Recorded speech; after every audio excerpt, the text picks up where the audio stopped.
5,000 নয়, আরব আমিরাত থেকে 626 জনের ভিসা অটো ক্যান্সেল হয়েছে বলে জানিয়েছেন পররাষ্ট্র প্রতিমন্ত্রী শামা ওবায়েদ। এদের মধ্যে 417 জনের ভিসা রিভিউর জন্য পাঠানো হয়েছে বলে জানান তিনি। পররাষ্ট্র মন্ত্রণালয় আন্তঃমন্ত্রণালয় বৈঠক শেষে কথা বলেন শামা ওবায়েদ। তিনি বলেন, শুধু বাংলাদেশের নাগরিকদের ভিসা ক্যান্সেল করেনি আরব আমিরাত, এর সাথে ভারত, নেপাল, পাকিস্তান, শ্রীলঙ্কা সহ অন্যান্য দেশের প্রবাসীদের অটো ভিসা ক্যান্সেল করেছে দেশটি।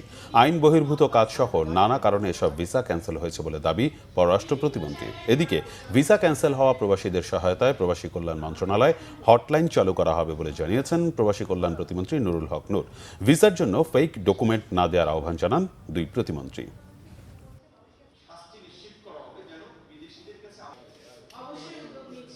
626 জনের ভিসা অটো ক্যান্সেল হয়েছে বাংলাদেশি, এবং এটা কান্ট্রি স্পেসিফিক না। এখানে পাকিস্তান, ইজিপ্ট, ফিলিপিন্স সহ আরও অনেক দেশের নাগরিকদের ভিসা ক্যান্সেল হয়েছে, নেপাল ক্যান্সেল হয়েছে বিভিন্ন কারণে। যে লিস্ট আমাদের কাছে আছে, সে 417 জন যে অটো ক্যান্সেল হয়েছে সেটা ভিসা রিনিউয়ালের জন্য আমরা আবার পাঠিয়েছি। 417 জনকে আমরা ইতিমধ্যে পাঠিয়েছি, বাকিগুলো পর্যায়ক্রমে আমরা পাঠাচ্ছি আরব আমিরাতের সরকারের কাছে ভিসাটা রিনিউ করার জন্য, যে কেন কী কারণে তাদের অটো ক্যান্সেল হলো।